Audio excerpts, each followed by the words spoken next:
हमारे YouTube channel एकता समाचार को सब्सक्राइब कीजिए, शेयर कीजिए, बेल के बटन को दबाएं और हमारी नई नई खबरें देखें। धन्यवाद। आज हम खड़े हैं डूंगरपुर जिले में। डूंगरपुर जिले में 4 विधानसभा है। उस 4 विधानसभा में एक विधानसभा आती है आसपुर विधानसभा में गौतम लाल जी मीणा जो उम्मीदवारी जता रहे हैं।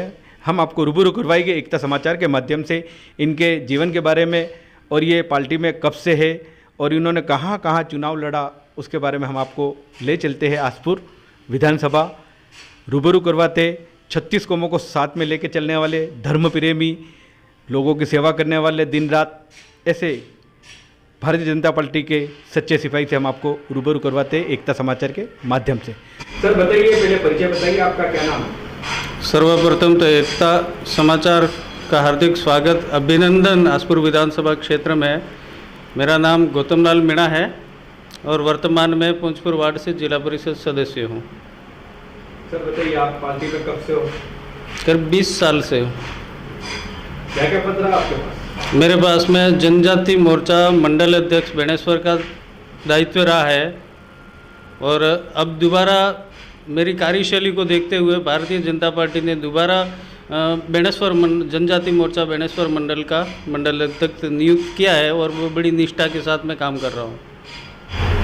सर हमें एक जानकारी मिली है कि आपने जो है जिला परिषद सदस्य का चुनाव लड़ा, तो बताइए आपने कहाँ से चुनाव लड़ा? मैंने वार्ड नंबर 19 पुंजपुर वार्ड से चुनाव लड़ा और एक तरफा जीत हासिल की। 2500 वोटों से अपन एक तरफा जीत हासिल करके निकले। कौन कौन से समाज निवास करते थे आपके? 3600 कौम है।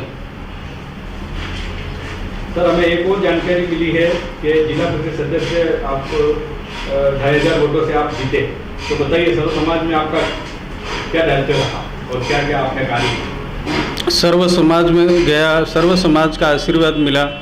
जैसे ग्राम पंचायत मुंगेड़ है, बोडन का वेला है, तालोरा है, माल है, काब्जा है, पिंडावल है, जरियाणा है, कतीसोर है, पुंजपुर है, लीलवासा और काठड़ी, इतनी पंचायतों में घुमा।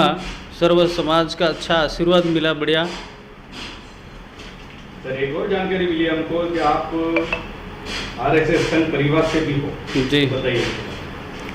संघ परिवार से मेरे भाई साहब करीब 40 साल से संघ परिवार से जुड़े हुए हैं और विभिन्न पदों पर रहते हुए सामाजिक और सर्व समाज के साथ में मिलकर एक सनातन धर्म के रक्षा में भी अहम भूमिका निभा रहे हैं।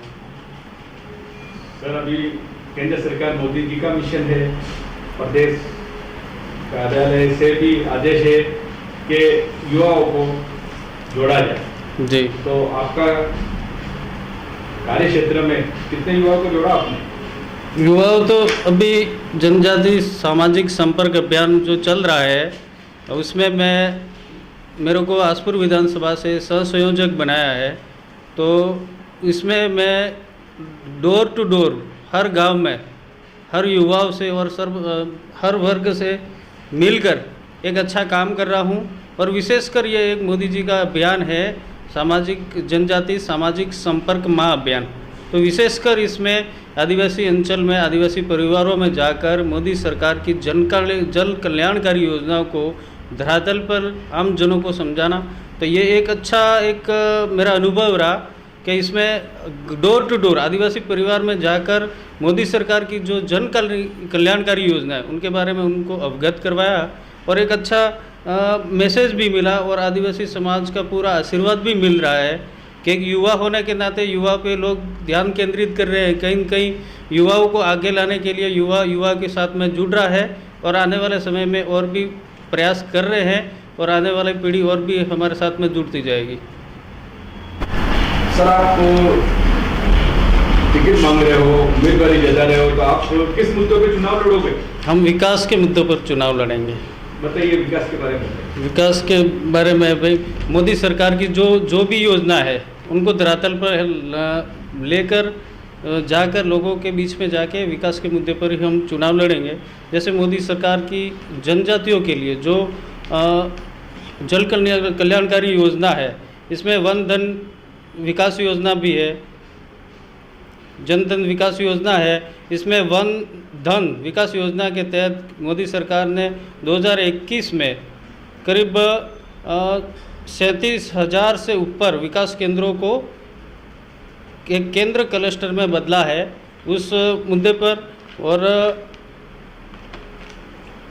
मोदी सरकार की जो गरीब अन्न कल्याण अन्न योजना है, गरीब कल्याण अन्न योजना, उसमें करीब 4.5 करोड़ प्लस 5 किलो यानी कि पर आदमी 5 किलो अनाज दिया जा रहा है। प्रधानमंत्री उज्ज्वल योजना है, प्रधानमंत्री आवास योजना है, आयुष्मान भारत योजना है, हर घर जल जीवन मिशन योजना है, प्रधानमंत्री कौशल विकास योजना है। इन विकास योजना को लेकर धरातल पे जाएंगे, इन मुद्दों पे हम चुनाव लड़ेंगे। सर, हर जगह आपका युवाओं में एक नाम चल रहा है, युवाओं में नाम लिया जा रहा है, सर्व समाज में भी आपका नाम लिया जा रहा है और खासकर जनजाति क्षेत्र में आपकी छवि काफ़ी अच्छी देखने को मिल रही है। तो बताइए इसका कारण क्या है? एक तो युवा है, युवा का दौर है, तो युवा के साथ में रहेगा। और मेरा एक पर्सनल व्यवहार ऐसा है, मेरी जो शैली ऐसी है, उससे लोग प्रभावित है।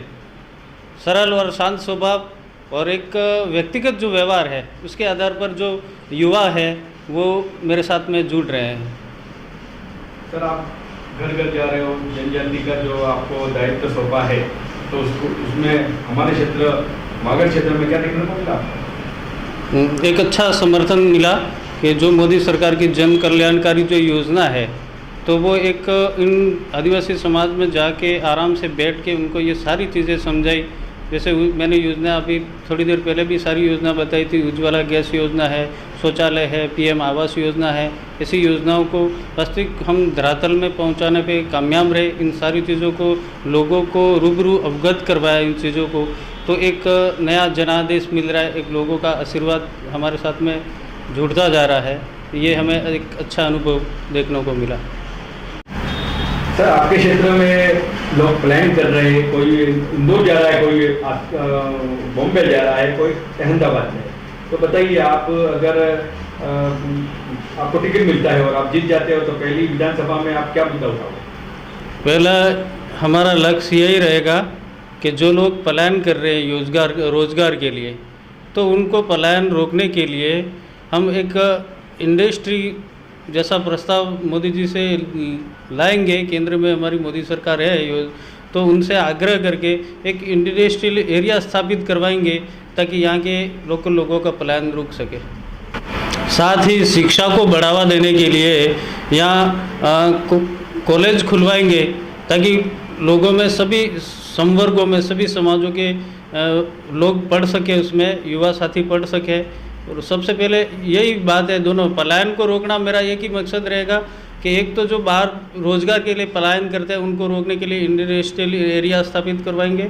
उसके साथ ही शिक्षा को बढ़ावा देने के लिए सभी समाजों को, सभी युवाओं को पढ़ने के लिए कॉलेज खोलने की मांग रखेंगे। तो आपके क्षेत्र में किसान ज़्यादा है, तो आप जीत जाते हो और वहाँ विधानसभा में पहला किसानों के लिए क्या मुद्दा उठाओगे? हम विधानसभा में ऐसा मुद्दा उठाएंगे कि यहाँ पहली बार हमारे यहाँ एक सोम कमला अम्बा है, तो कई जगह तो सोम कमला अम्बा की नहरें जा रही है और कई जगह ऐसा भी है जहाँ नहरें नहीं पहुँच पा रही है और किसान फसल का लाभ नहीं उठा पाते हैं। जैसे बांसवाड़ा में लोग काश्तकार है जो 4-4 फसलों का फ़ायदा उठा रहे हैं। तो यहाँ जिन क्षेत्रों में नहरें नहीं पहुँची है, तो हमारा यही प्रयास रहेगा विधानसभा में जाने के बाद में कि हमारा एक पहला यही रहेगा किसानों के लिए एक नहरों का, जहाँ नहर नहीं है वहाँ नहरें निकलवाएंगे और कई वाटर प्लांट लगवाएंगे।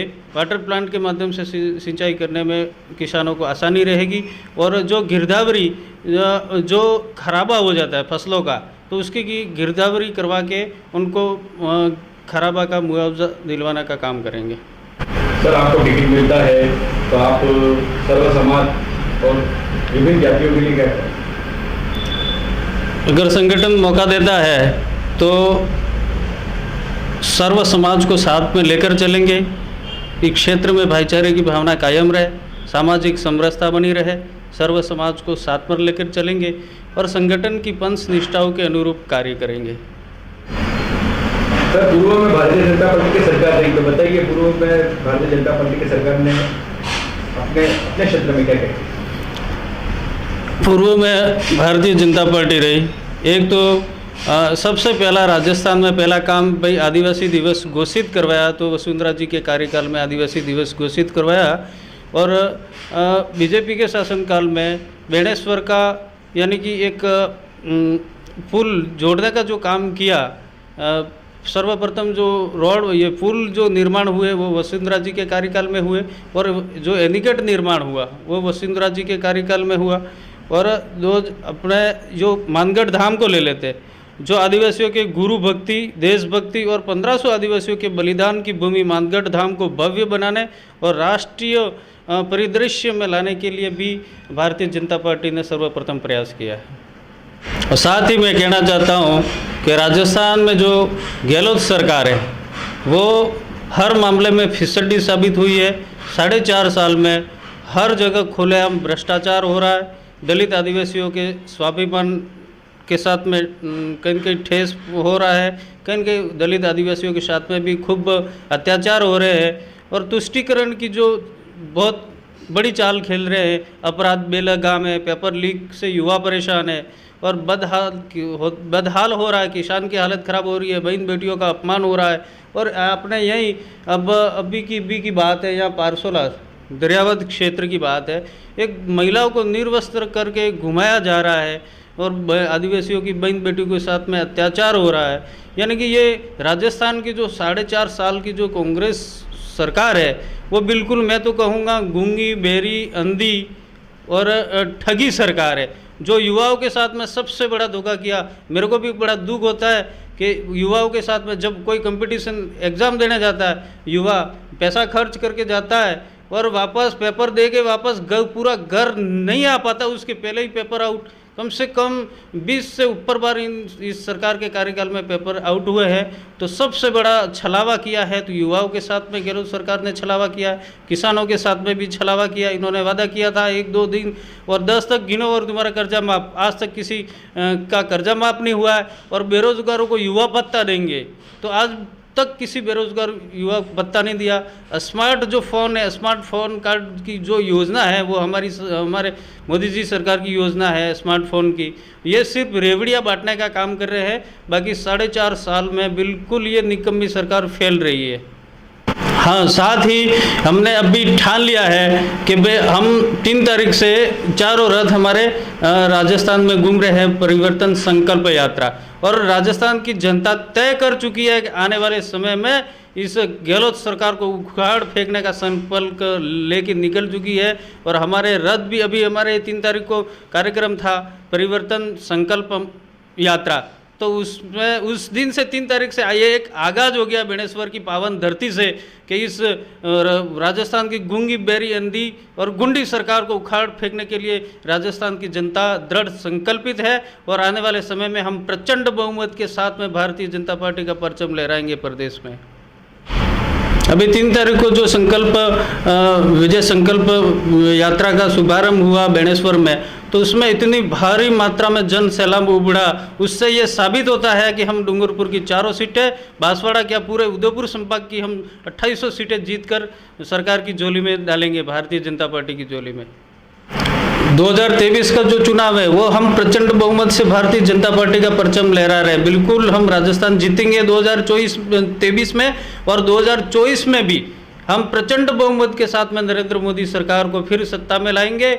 मैं एकता समाचार के माध्यम से अपील करना चाहता हूँ, मेरे जो वरिष्ठ संगठन के पदाधिकारी है उनसे एकता समाचार के माध्यम से एक निवेदन करना चाहता हूँ कि मेरे और भी साथी कोई टिकट के दावेदार हैं, ऐसा है, फिर भी मैं उनकी भावनाओं का भी सम्मान करते हुए मैं एक छोटा सा पार्टी का संगठन का एक सिपाही हूँ, छोटा सा, इस नाते मैं एक संगठन से निवेदन आग्रह करना चाहता हूँ कि आने वाले समय में मौका मिले तो मैं सबको साथ में लेकर चलूँगा और सुबह से लगाकर शाम तक जनता के बीच में ही रहता हूँ। मेरा लक्ष्य सेवा भाव है और सबको साथ में लेकर चलेंगे अपन। इसी भावना के साथ में संगठन की पंच निष्ठाओं के साथ में कार्य करते हुए सबको साथ में लेकर चलूँगा। मैं एक बात और कहना चाहूँगा आसपुर की जनताओं से। आसपुर की जनता मेरे भाई बहन, माता पिता तुल्य सभी और युवा साथियों से एक निवेदन करना चाहता हूँ कि आने वाले समय में अगर मुझे मौका मिलता है तो मैं आपकी पूरी सेवा करूँगा। और आप मुझे इस क्षेत्र का बेटा, अपना भाई जो भी मानकर मेरे पे भरोसा जताएं, मेरे पे विश्वास जताएं, तो मैं आपकी उम्मीदों पे 100% खरा उतरूँगा। मेरे आसपुर विधानसभा की जनता से ये मांग है कि जिस तरह से आपने जिला परिषद सदस्य में जिताने में भूमिका निभाई, उसी तरह एक बार और अपील करना चाहता हूं कि आने वाले समय में भी मुझ पर आशीर्वाद बना रखें और इसी तरह आपका सहयोग, स्नेह, आशीर्वाद बना रहा है। लाल मीणा, एकता समाचार के 6 वर्ष पूर्ण होने पर बधाई, अभिनंदन। एकता समाचार 50 लाख तक पहुंचा, उसके लिए बधाई, अभिनंदन।